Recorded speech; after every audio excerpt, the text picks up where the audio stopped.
स्वागत है दोस्तों मूवीज टाइम चैनल के एक और नए वीडियो में। और आज हम एक्सप्लेन करने वाले हैं फैमिली मैन सीजन 3 के थर्ड पार्ट को, जो कि इस सीजन का लास्ट पार्ट होने वाला है। तो आइए इसे भी एक्सप्लेन करते हैं और जानते हैं इसकी पूरी कहानी। वीडियो अगर अच्छा लगे तो वीडियो को लाइक जरूर कीजिएगा और चैनल को भी सब्सक्राइब कीजिएगा ताकि आपको इसी तरह के लेटेस्ट और फ्रेश कंटेंट मिलते रहे। तो आगे हम देखते हैं कि पीएम बासु के कॉन्वॉय पर हमला हुआ था, जिस वजह से काफी लोग घायल भी हुए थे। लेकिन मीडिया वालों का ऐसा मानना नहीं है। उन्हें ऐसा लगता है कि पीएम बासु ने ये हमला खुद कराया है, क्योंकि पीएम बासु को तो एक खरोच तक नहीं आई है। तभी यहाँ के कुछ ऑफिसर्स पीएम बासु से कहते हैं कि स्टीफन कहाँ छिपा है हमें बहुत अच्छे से मालूम है और ये हमला भी उसी ने कराया था। अगले 48 घंटे में हमारी ब्लैक ऑप्स की टीम जो है वो उन पर हमला कर सकती है, जो कि म्यांमार के बॉर्डर के आसपास कहीं छिपे हैं, जिसके लिए पीएम बासु भी मान जाती है। दूसरी तरफ हम देखते हैं कि मीरा भी अब नागालैंड आ चुकी थी, जहां रुकमा उसका स्वागत करने के लिए आया था। मीरा उससे कहती है कि तुम्हें तो अंडरग्राउंड रहना चाहिए क्योंकि तुमने इतने बड़े बड़े काम किए हैं। लेकिन रुकमा कहता है कि उसे किसी से डर नहीं लगता और आप आ रही थी इसलिए आपसे मिलना तो बहुत जरूरी ही था, इसलिए वो यहाँ पर आया। रुकमा अब मीरा को अपने साथ ले जाना चाहता था। मीरा की खुद की प्राइवेट सिक्योरिटी मौजूद थी, लेकिन फिर भी मीरा यहाँ रुकमा के साथ ही जाती है। दूसरी तरफ हम देखते हैं श्रीकांत की टीम को। उन्हें मालूम चलता है कि पीएम बासु के ऊपर अटैक हुआ है और ये लोग जहाँ भी जा रहे हैं वहाँ कुछ न कुछ बुरा ही हो रहा है, क्योंकि अगर ऐसे ही चलता रहा तो कुछ भी ठीक नहीं हो पाएगा। उस रैली में यहाँ श्रीकांत को पीएम बासु से मिलना था, तो सलोनी यहाँ पर श्रीकांत को बताती है कि ये अटैक जो है वो MCAS की तरफ से करवाया गया है, मतलब कि स्टीफन की तरफ से। लेकिन श्रीकांत का ऐसा मानना बिल्कुल भी नहीं है। वो कहता है कि स्टीफन तो ये अटैक करवा ही नहीं सकता, वो खुद भागा भागा फिर रहा है, तो आखिरकार वो पीएम बासु के ऊपर अटैक क्यों करवाएगा। कोई और ऑर्गेनाइजेशन है जो कि ये सारे अटैक करवा रहा है और स्टीफन को फ्रेम कर रहा है। हमें जल्द से जल्द स्टीफन को ढूंढना होगा, क्योंकि वही हमें बता सकता है कि आखिरकार ये सब कुछ चल क्या रहा है और अटैक कौन करवा रहा है। लेकिन स्टीफन कहाँ छिपा है इसके बारे में किसी को कुछ नहीं मालूम। दूसरी तरफ NIA के ऑफिसर यतीश चावला को सलोनी के बारे में मालूम चलता है कि वो नागालैंड में ही है, और उन्हें ये भी मालूम चलता है कि श्रीकांत भी वहीं मौजूद है। और श्रीकांत और सलोनी के रिश्ते काफी अच्छे थे, इसलिए सलोनी जो है वो श्रीकांत की मदद जरूर करेगी। इसलिए वो अपनी एक टीम को सलोनी के पीछे लगा देता है, वो जहाँ भी जाए उसके बारे में पता करो। अब यतीश यहाँ जोया से बात करता है। वो उससे कहता है कि तुम तो श्रीकांत सर को आइडल मानती थी, लेकिन अब ऐसा क्या हुआ कि तुम उनसे नफरत करती हो। तो यहाँ पर जोया बताती है कि वो एक गद्दार है और उन्होंने देश के साथ धोखा किया है, इसलिए अब वो आइडल लायक तो बिल्कुल भी नहीं रहे हैं। तो जब रुकमा यहाँ मीरा को अपने साथ लेकर जा रहा था तो उसे प्राइवेट सिक्योरिटी अच्छी नहीं लग रही थी, इसलिए वो रुकमा को अपने साथ ले जाता है काफी स्पीड में, और बाकी सारे लोग जो है वो पीछे रह जाते हैं। ये देखकर मीरा को बिल्कुल अच्छा नहीं लगा। मीरा उसे चिल्लाते हुए कहती है कि तुम्हें ऐसा काम नहीं करना चाहिए। रुकमा कहता है कि तुम इंडिया में आई हो, यहाँ की वादियों को एंजॉय करो, काम तो होता रहेगा। थोड़ी देर के बाद वो लोग वापस चले जाते हैं। जब वो अपने सेफ हाउस पहुंचे तो वहाँ मीरा के सारे बॉडीगार्ड भी वापस आ चुके थे। मीरा समझ जाती है कि ये सारे लोग कोई काम के नहीं हैं। दूसरी तरफ पीएम ऑफिस में अटैक की सारी तैयारियां हो चुकी थी। ब्लैक ऑप्स की टीम को तैयार कर दिया गया था और म्यांमार के आसपास स्टीफन कहाँ रुका हुआ है ये भी उन्हें पता चल चुका था। और मेजर ये सारी बातें पीएम ऑफिस में सभी को समझा रहा था। इस ऑपरेशन को कर्नल विक्रम लीड करने वाला था और वो बहुत ही खतरनाक है, जिस वजह से इस ऑपरेशन का फेल होने का तो चांस ही पैदा नहीं होता। अब रात को मीरा रुकमा के पास आती है। मीरा दरअसल में रुकमा से जुलोंग के बारे में पूछती है, क्योंकि आगे का प्लान जो है वो बिना जुलोंग के तो हो ही नहीं पाता। जुलोंग दरअसल में म्यांमार का एक नामचीन सोल्जर है और वो बहुत ही बड़े बड़े काम करने में एक्सपर्ट है, इसलिए उन्हें जुलोंग से बात करके म्यांमार जाना है। यहाँ रात को ही हम देखते हैं यतीश चावला को और उसके साथ हम देखते हैं जोया को। जोया यहाँ पर अकेले बैठकर शराब पी रही थी। बात कुछ ऐसी है कि आज मिलिंद का जन्मदिन है, इसलिए जोया को मिलिंद की बहुत ज्यादा याद आ रही थी और बातों ही बातों में जोया यहाँ पर रोने लगती है। तब यतीश उसे सहारा देता है और फिर इसी चक्कर में उन दोनों के बीच में एक किस भी हो जाती है। यहाँ पर मीरा रुकमा से कहती है कि बॉबी अच्छा लड़का है, तुम बिल्कुल पिता की तरह हो, इसलिए तुम इन सब में बॉबी को मत फंसाओ, तुम्हें उसे छोड़ना होगा। ये बात यहाँ रुकमा भी सोचता है। वो समझ जाता है कि खतरा तो बॉबी को भी जरूर है, इसलिए वो अगले ही दिन उसे उसके नाना के घर पर छोड़कर आ जाता है। नाना भी उसे एक्सेप्ट कर लेते हैं, क्योंकि नीमा उनकी बेटी थी और काफी अच्छी लड़की भी थी। रुकमा ने जो सारे पैसे इन्हें दिए थे वो सारे पैसे रुकमा को वो वापस कर देते हैं और कहते हैं कि इसे पालने के लिए हमें पैसे की जरूरत नहीं पड़ेगी, इस पर हमारा भी हक है। अब रात को यतीश और जोया के बीच में जो कुछ भी हुआ था उससे वो दोनों ही काफी ज्यादा ऑकवर्ड फील कर रहे थे। तभी यतीश के पास NIA का एक ऑफिसर आता है और वो बताता है कि हमारे पास एक मेल आया है। उस मेल को खोलने के बाद पता चला कि इसमें एक वीडियो है और ये वीडियो दरअसल में MCS की तरफ से आया था, जिसमें बोला गया है कि जो अटैक हुए हैं वो उन्होंने नहीं करवाए हैं, इसमें किसी और ऑर्गेनाइजेशन का हाथ है। अगर आप हमारी बात से सहमत हैं तो हम आपको सबूत भी दे सकते हैं। ये मेल जो है वो मीरा और तो और श्रीकांत तक भी पहुंच चुका था, लेकिन ये मेल कहां से आया है इसके बारे में जानना बहुत जरूरी है। इसलिए मीरा अपने एक बंदे के पास कॉल करती है और पता करने के लिए कहती है कि आखिरकार ये मेल कहां से आया है। यहाँ जेके भी पुनीत के पास कॉल कर देता है ताकि पुनीत भी पता कर सके कि आखिरकार ये मेल आया कहां से है, क्योंकि अगर उन्हें पता चल जाता है कि ये मेल कहां से आया है तो उन्हें पता चल जाएगा कि स्टीफन कहां पर है। पुनीत को मालूम चल जाता है कि ये मेल कहां से आया है। तब श्रीकांत और जेके जो है वो उस जगह पर पहुंच जाते हैं जो कि एक कैफे की लोकेशन थी। वहां वो उस इंसान का वेट करने लगते हैं जो कि ये मेल पहुंचा रहा था। दूसरी तरफ हम देखते हैं कि मीरा और रुकमा जो है वो म्यांमार पहुंच जाते हैं। वहां उनकी मुलाकात होती है जुलोंग से, जो कि वाकई में बहुत खतरनाक है। वो उसे बहुत सारा पैसा देते हैं और बदले में जुलोंग यहाँ इन्हें बहुत सारे सिपाही देता है जो कि बहुत खूंखार है और भरोसेमंद है। वो लोग जुलोंग से कुछ और भी डील करने वाले थे, लेकिन फिलहाल उन्होंने उससे यही डील की है। अब आगे श्रीकांत देखता है कि कैफे के पास एक लड़की आई है और इस लड़की को श्रीकांत ने स्टीफन के साथ भी देखा था। यहाँ पर श्रीकांत समझ जाता है कि यही वो लड़की है जिसने मेल भेजा होगा, क्योंकि यही वो लड़की है जिसने कैफे में पहुंचकर लॉगिन भी किया था। लेकिन अब यही बात जो है वो बहुत सारे लोगों को मालूम चल चुकी थी, क्योंकि मीरा के भी बहुत सारे ऐसे लोग थे जो कि इस इंसान के बारे में पता कर रहे हैं और अब इन्हें भी कैफे वाली उस लड़की के बारे में मालूम चल जाता है। यहाँ श्रीकांत जो है वो कैफे में घुस जाता है और वहाँ उस लड़की से बात करने की कोशिश करता है जिसका नाम चाजो है। श्रीकांत चाजो से कहता है कि मुझे मालूम है कि स्टीफन इनोसेंट है और मैं ये प्रूव कर सकता हूँ, क्योंकि अभी फिलहाल जिस हालत में स्टीफन है ना उसी हालत में मैं भी हूँ और हम दोनों ही एक दूसरे की मदद कर सकते हैं, इसलिए मेरा उससे मिलना बहुत जरूरी होगा। यहाँ पर श्रीकांत चाजो को अपना फोन नंबर दे देता है और यहाँ से चला जाता है कि तभी हम देखते हैं कि यहाँ पर बहुत सारे लोग पहुंच जाते हैं जो कि उस लड़की का पीछा कर रहे थे। इन सारे लड़कों को श्रीकांत ने देख लिया था जो कि उस लड़की का मतलब कि चाजो का पीछा कर रहे थे। वो तो उस लड़की को मारना चाहते थे, लेकिन श्रीकांत सही समय पर पहुंच जाता है और इनमें से बहुत सारे लड़कों को मार गिराता है। इस तरह से उन्होंने चाजो की जान बचा ली थी। दूसरी तरफ ब्लैक ऑप्स की पूरी टीम जो है वो म्यांमार की बॉर्डर के पास पहुंच चुकी थी। सारी तैयारियां हो चुकी है और रात के समय में ये अटैक हो रहा था। सारे सोल्जर जो है वो पूरी तरह से रेडी थे और वो स्टीफन के कैंप तक भी पहुंच चुके थे। जब उन्होंने कैंप को चेक किया तो वहां कोई भी नहीं निकला और मालूम चला कि ये बस एक सेटअप था जिससे कि यहाँ पर सोल्जर्स को बुलाया जाए और अब यहीं पर बहुत सारे सोल्जर्स जो है वो मारे जाते हैं।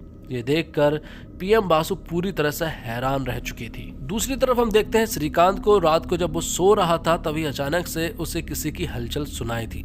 जब वो कमरे में पहुंचा तो उसने वहां पर एक आदमी को देखा जिसने कि जेके के कनपटे पर गन रखी हुई थी और वो श्रीकांत को गन नीचे रखने के लिए कहता है और तभी वो लोग श्रीकांत और जेके को बेहोश कर देते हैं और अपने साथ लेकर चले जाते हैं। दूसरी तरफ हम देखते हैं कि PM बासु जो है वो बहुत ही परेशान थी, क्योंकि जो सोल्जर्स म्यांमार में अटैक करने के लिए गए थे उन्हें ही प्लानिंग करके मार दिया गया है। इसी वजह से सभी लोग बहुत दुखी थे, क्योंकि अब ये न्यूज अगर बाहर आएगी तो PM मैडम का इस्तीफा तो एकदम पक्का था। लेकिन तभी मालूम चलता है कि ये न्यूज जो है वो अभी तक मीडिया में नहीं आई है और हम चाहे तो इस न्यूज को दबा भी सकते हैं। मतलब कि हमें बस ये दिखाना होगा कि म्यांमार में ऐसा कोई ऑपरेशन हुआ ही नहीं है। दूसरी तरफ हम देखते हैं यतीश चावला और जोया को, जिन्होंने रात साथ में बिताई थी। कहीं ना कहीं दोनों रिलेशनशिप में आ चुके थे और एक दूसरे को पसंद करने लगे थे। जोया एंजाइटी की पिल्स खाती है, इसलिए यतीश ने उसके लिए ऑर्गेनिक पिल्स लेकर आया था जो कि साइड इफेक्ट नहीं करती है। तो इतना सब कुछ हो जाने के बाद यतीश जोया से कहता है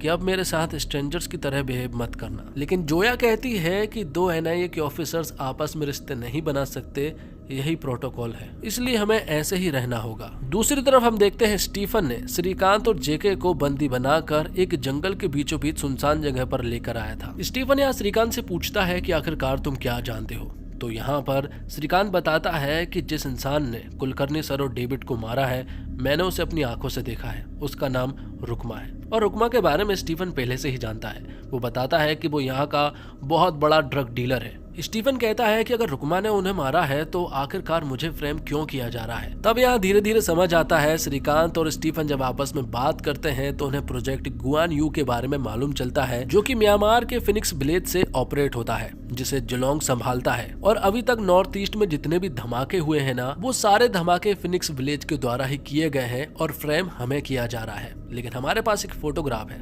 जिससे पता चलता है कि फिनिक्स विलेज में एक नई औरत की एंट्री हुई है। स्टीफन बताता है कि इस औरत ने जुलोंग और रुकमा को मुंह मांगे पैसे दिए हैं, जिस वजह से उनके बीच में एक बहुत बड़ी डील हुई है और शायद इसी के कहने पर रुकमा ने कुलकर्णी और डेविड को मारा है। तो अब अगर हमें इस दलदल से बाहर निकलना है तो हमें रुकमा को किसी भी हालत में पकड़ना होगा, लेकिन उससे पहले हमें इस औरत के बारे में भी जानना होगा। इसलिए श्रीकांत जो है वो दिल्ली कॉल करता है शर्मा जी के पास। शर्मा जी को वो सारी बातें बताता है, लेकिन शर्मा जी चाहते हैं कि श्रीकांत जो है वो सरेंडर कर दे और वो यहीं पर बातचीत करेंगे। श्रीकांत कहता है कि इतना टाइम तो है ही नहीं कि मैं आपको सरेंडर कर दूं। रुकमा, जिसने कुलकर्णी सर और डेविड की जान ली थी, वो म्यांमार में है और म्यांमार में ही उसके साथ हमने एक औरत को देखा है, जिस औरत की फोटो मैंने आपके पास भेजी है। आप इस औरत के बारे में पता लगाओ। दूसरी तरफ लंदन में हम देखते हैं मेजर समीर को, जिसे मालूम चला है कि जुलोंग ने रुकमा और मीरा के साथ कुछ डील साइन की है और उसे ढेर सारा पैसा भी मिला है, जो देखते हुए मेजर समीर को शायद अच्छा नहीं लग रहा था। लेकिन जुलोंग कहता है कि आपको इसमें इंटरफेयर करने की कोई जरूरत नहीं है। जुलोंग कह देता है, वन फ्रेंडली एडवाइस, आप इन सब से दूर रहें। अब रात को श्रीकांत और स्टीफन जब साथ में बैठे हुए थे तो श्रीकांत यहाँ स्टीफन से कहता है कि कुछ भी हो जाए हमें रुकमा को पकड़ना होगा। अगर वो म्यांमार में है तो हमें म्यांमार ही जाना होगा, लेकिन किसी भी हालत में हमें रुकमा को पकड़ना ही होगा, तभी जाकर हम निर्दोष साबित हो सकते हैं। लेकिन वो दोनों ही मोस्ट वांटेड की लिस्ट में हैं, इसलिए वो वहां नहीं जा सकते हैं क्योंकि वहां बहुत ज्यादा पेट्रोलिंग होती है। लेकिन श्रीकांत के पास एक आदमी है जिसके पास वो कॉल लगा सकता है। वो आदमी कोई और नहीं बल्कि चेल्लम सर है। वो चेल्लम सर के पास कॉल करता है और उन्हें बताता है कि उसे म्यांमार जाना है किसी भी हालत में, क्योंकि ये बहुत ज्यादा अर्जेंट है। तब चेल्लम सर कहते हैं कि तुम्हारे पास एक ही रास्ता है, तुम्हें उससे बात करनी होगी। तब श्रीकांत कहता है कि उस आदमी की मदद में नहीं लूंगा क्योंकि वो बहुत बोलता है। दूसरी तरफ रात को हम देखते हैं कि सलोनी के पास सुची का कॉल आता है, क्योंकि सुची के पास श्रीकांत का डेली कॉल नहीं आ रहा था, इसलिए वो काफी ज्यादा परेशान है। श्रीकांत ने कहा था कि वो हर सुबह 9 बजे कॉल करेगा, लेकिन 2 दिन से उसका कोई भी अता पता नहीं है। मुझे उसकी बहुत फिक्र हो रही है। ये देखते हुए सलोनी अगले ही सुबह पहुंच जाती है श्रीकांत के घर पर, लेकिन वहां श्रीकांत और जेके मौजूद नहीं थे। यहाँ पर पहुंचने के बाद सलोनी ने देखा कि सामान जो है वो इधर उधर पड़ा हुआ है और काफी ज्यादा तोड़फोड़ भी हुई है। वो समझ जाती है कि यहाँ पर जरूर कुछ न कुछ प्रॉब्लम हुई है और ये प्रॉब्लम सुची और उसके बच्चों पर ना पहुंच जाए, इसलिए वो उनके पास जाकर उन्हें सेफ हाउस ले जाने लगती है। लेकिन तभी ये खबर जो है वो यतीश के पास पहुंच जाती है और यतीश तुरंत ही सलोनी और सुची के पास पहुंच जाता है। अब यतीश सुची और उसके परिवार वालों को अपने साथ ले जाकर पूछताछ करना चाहता है। भले उसके पास वारंट नहीं है, लेकिन ये एक नेशनल सिक्योरिटी का मुद्दा है, इसलिए वो उन्हें अपने साथ ले जाता है और सलोनी यहाँ कुछ भी नहीं कर पाती है। अब दिल्ली से शर्मा जी पीएमओ मिनिस्ट्री में संबित के पास कॉल करते हैं और उन्हें श्रीकांत के बारे में बताते हैं कि कल मेरे पास श्रीकांत का कॉल आया था और उसने मेरे पास एक फोटो भी भेजी है जिसमें रुकमा और एक औरत मीरा मौजूद है। मीरा जो है वो इसी तरह के इंटरनेशनल मुद्दों पर काम करती है और उल्टी सीधी डील करती रहती है। फिलहाल वो दोनों ही म्यांमार में है। अगर हम इन दोनों के खिलाफ रेड नोटिस जारी कर दे तो हमारा काम बहुत आसान हो सकता है। लेकिन संबित फिलहाल तो कुछ नहीं बोलता। वो अपने बैग से दूसरा मोबाइल निकालता है और कॉल करता है द्वारक नाथ के पास, जिससे कि हमें मालूम चलता है कि दरअसल में अस्तीन का सांप कोई और नहीं बल्कि संबित ही होता है, जो कि पीएम ऑफिस में बहुत दिनों से मौजूद है और सारी प्लानिंग पर नजर बनाकर रखा है। और अब तक जितनी भी प्लानिंग इन लोगों को पहले से पता चल जाती थी, ये सारी न्यूज जो है वो संबित ही देता था। अब संबित द्वारकनाथ को बता देता है कि मीरा जो है वो एक्सपोज हो चुकी है और मीरा और रुकमा की लोकेशन भी पता चल चुकी है, वो म्यांमार में है। इससे पहले कि ये डील पूरी हो उससे पहले कुछ न कुछ प्रॉब्लम हो सकती है, इसलिए इस डील को जल्द से जल्द कंप्लीट करना होगा, वरना हम सब फंस सकते हैं। अगली सुबह हम देखते हैं जोया को, जो कि सलोनी के पास आती है और यहाँ आने के बाद हमें मालूम चलता है कि दरअसल में जोया जो है वो शुरुआत से ही श्रीकांत के लिए ही काम कर रही है। जब जोया ने हाल ही में टास्क ज्वाइन किया था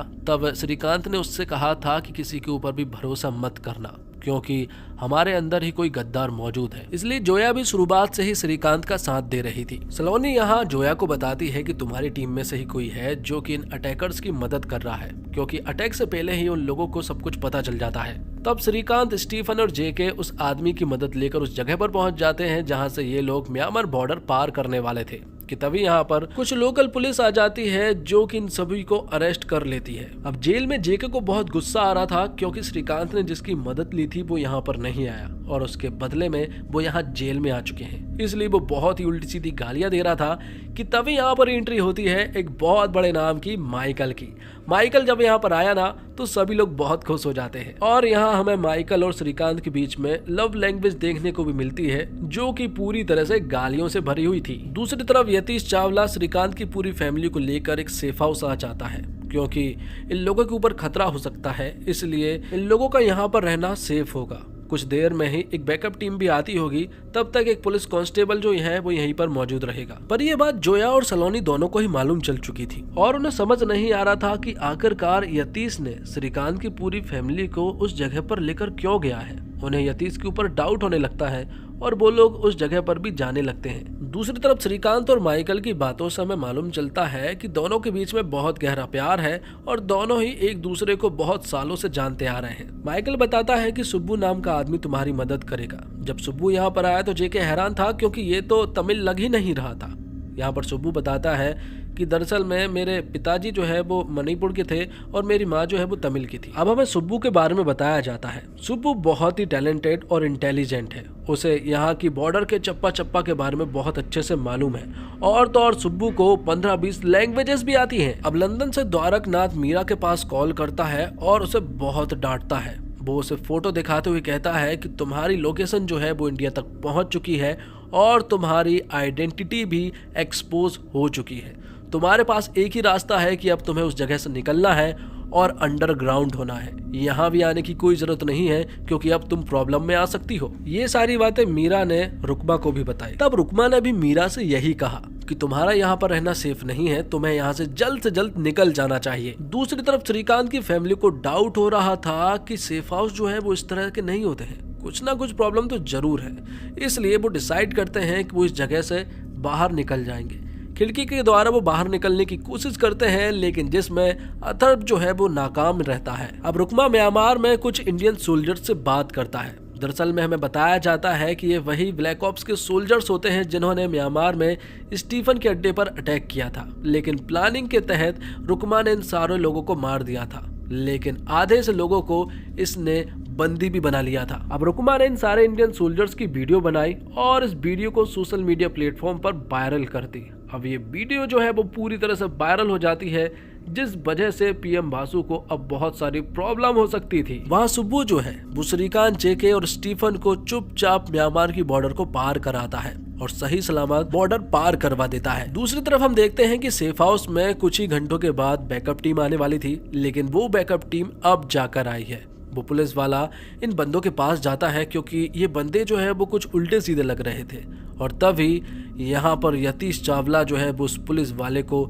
शूट कर देता है। गोली की आवाज सुनकर यहाँ श्रीकांत की फैमिली समझ जाती है कि कुछ ना कुछ गड़बड़ है, इसलिए वो खिड़की से फिर से निकलते हैं और इसमें अथर्व जो है वो कामयाब होकर यहाँ से भाग निकलते हैं। जब यतीश और उसके लोग कमरे में वापस आए तो उन्होंने देखा कि श्रीकांत की फैमिली यहाँ पर मौजूद नहीं है। वो उन्हें पकड़ने की पूरी कोशिश करते हैं, लेकिन श्रीकांत की पूरी फैमिली जो है वो जंगल में भाग चुके थे और इधर उधर छुप रहे थे, लेकिन यतीश और उसके लोग अभी भी उसका पीछा कर रहे थे। तभी यहाँ सलोनी और जोया भी आ चुके थे। हालांकि उन्हें लोकेशन नहीं मिली थी, लेकिन जब उन्होंने एक गोली की आवाज सुनी तो वो भी जंगल में पहुंच जाते हैं और यतीश और उसके लोग अभी भी श्रीकांत की फैमिली को ढूंढ रहे थे। यहाँ सूची अपने बच्चों से कहती है कि तुम लोग यहाँ से चले जाओ क्योंकि वो यहाँ उनका ध्यान भटका सकती है, लेकिन अथर्व और धृति कहती है कि जाएंगे तो साथ में जाएंगे वरना कोई नहीं जाएगा। यतीश के एक बंदे ने देख लिया था। जब वो उनके नजदीक आया तो सलोनी ने उसे गोली मार दी और इस तरह से इनके बीच में शूट आउट होने लगता है।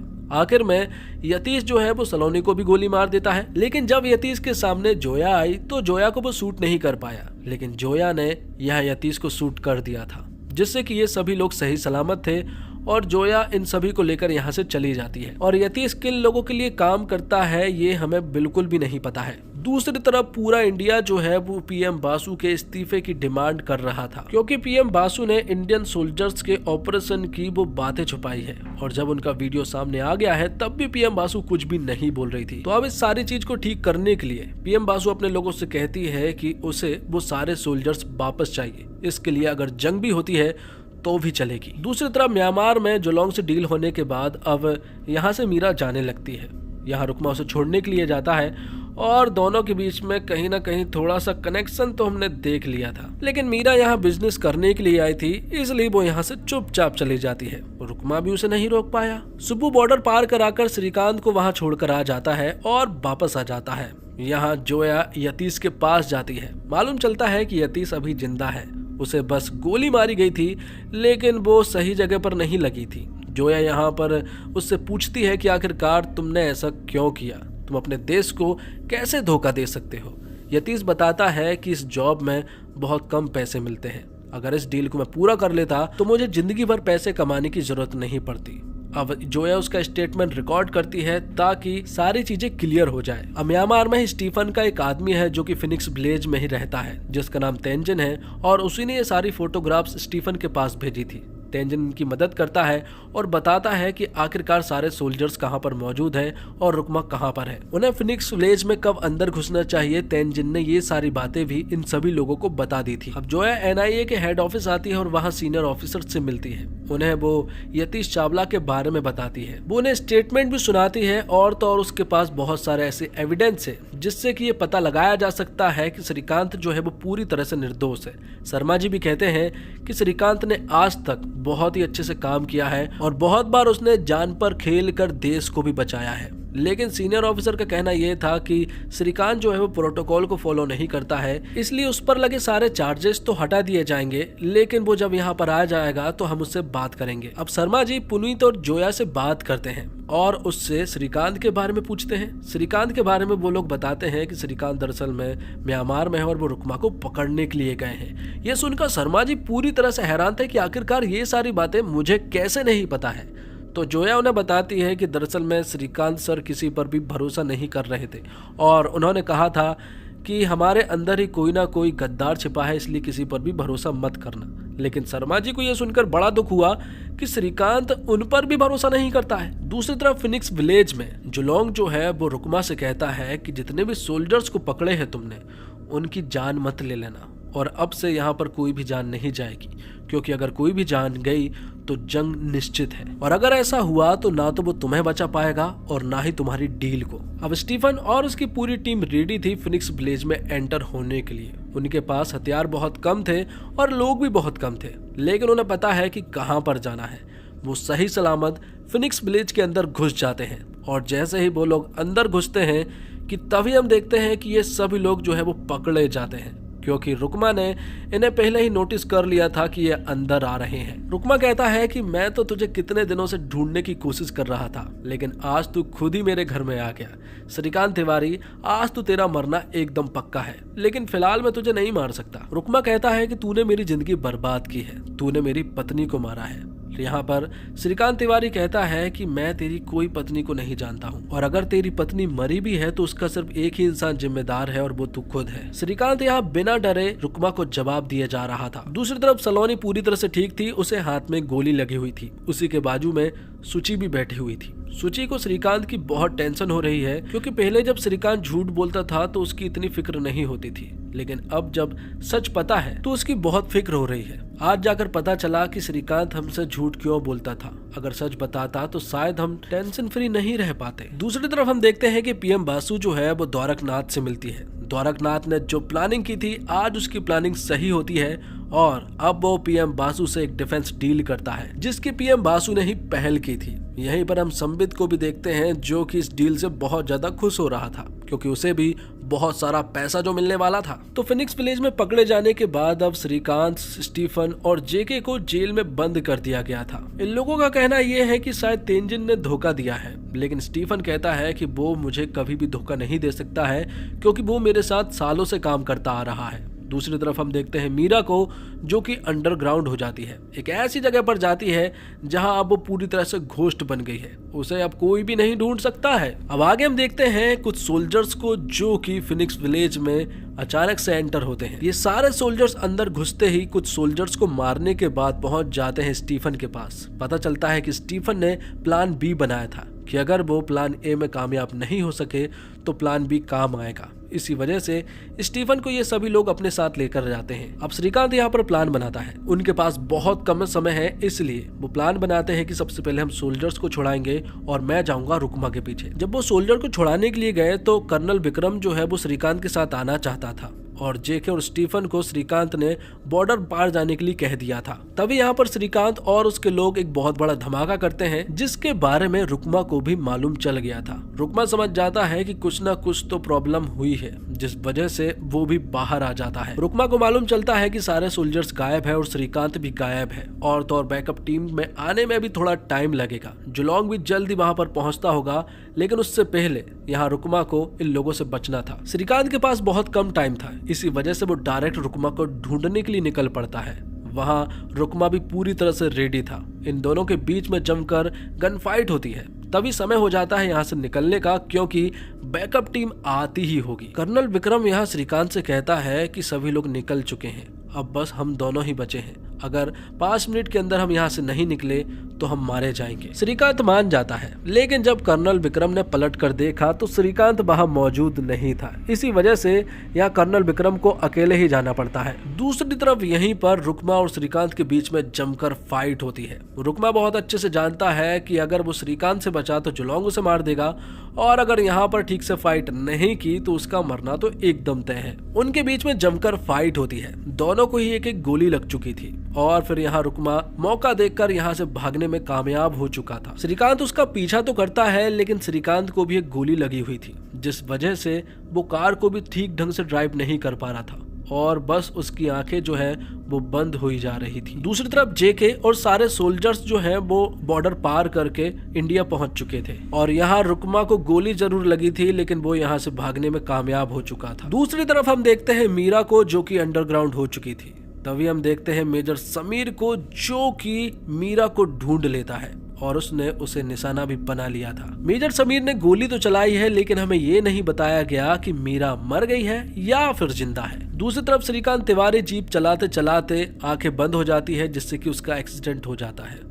अचानक से वो जीप से बाहर उतरा, लेकिन श्रीकांत की हालत बिल्कुल ठीक नहीं थी। उसकी हालत ऐसी नहीं है कि वो आगे चल पाए। यहाँ बॉर्डर के पास जेके को श्रीकांत की बहुत टेंशन हो रही है क्योंकि श्रीकांत अभी तक यहाँ नहीं पहुंचा था। दूसरी तरफ हम देखते हैं श्रीकांत को जो कि उस सुनसान जंगल में अकेला पड़ा हुआ था और उसकी आंखें भी बंद थी, लेकिन हमें ये नहीं बताया गया कि श्रीकांत मर गया है या फिर जिंदा है। लेकिन ये तो सोचने वाली बात होगी कि अगर श्रीकांत मर जाएगा तो फैमिली मैन सीरीज का क्या होगा। फैमिली मैन सीरीज तब तक जिंदा रहेगी तब तक श्रीकांत जिंदा है, इसलिए उसका तो अगले सीजन में आना एकदम तय है। लेकिन सीरीज में बहुत सारी चीजों को छोड़ दिया गया है। अब रुकमा को भी गोली लगी है, लेकिन वो भी जिंदा है या फिर नहीं ये नहीं पता है। दूसरी तरफ हम देखते हैं यतीश चावला को जो कि किसके लिए काम करता था ये हमें नहीं बताया गया। साथ ही बात करें संबित की तो संबित शुरुआत से ही द्वारकनाथ के लिए काम कर रहा था, लेकिन संबित के साथ भी कुछ बुरा नहीं किया गया, इसका भी मुझे ठीक नहीं लगा। अगले सीजन के लिए बहुत कुछ छोड़ा गया है। मीरा के ऊपर भी गोली चलवाई तो गई है, लेकिन ये भी क्लियर नहीं किया गया है कि वो मर गई है या फिर जिंदा है। समीर भी इतनी सारी प्लानिंग कर रहा है, लेकिन हमें समीर के प्लानिंग के बारे में भी नहीं बताया गया कि आखिरकार समीर जो है वो प्लान कर क्या रहा है और इंडिया को वो किस तरह से बर्बाद करना चाहता है। तो फैमिली मैन के सीजन 4 के लिए बहुत कुछ छोड़ा गया है और इस सीरीज का क्लाइमैक्स भी जो है वो मुझे कुछ खास पसंद नहीं आया, क्योंकि लास्ट में कोई भी मारा भी नहीं गया और ना ही किसी के साथ इंसाफ हुआ है। हालांकि श्रीकांत तिवारी जो है वो पूरी तरह से बच निकले हैं, लेकिन सुई वहां अटकी है कि श्रीकांत तिवारी अभी बच जाएंगे या फिर मर जाएंगे। तो उम्मीद करता हूं दोस्तों आपको वीडियो पसंद आई होगी। वीडियो पसंद आई हो तो वीडियो को लाइक जरूर कीजिएगा और चैनल को भी जरूर सब्सक्राइब कीजिएगा ताकि आगे आपको इसी तरह के लेटेस्ट और फ्रेश कंटेंट हमेशा देखने को मिले। मिलते हैं एक और कमाल की वीडियो के साथ, तब तक के लिए आप हमारे चैनल के साथ बने रहिए। धन्यवाद। जय हिंद, जय भारत, जय श्री राम।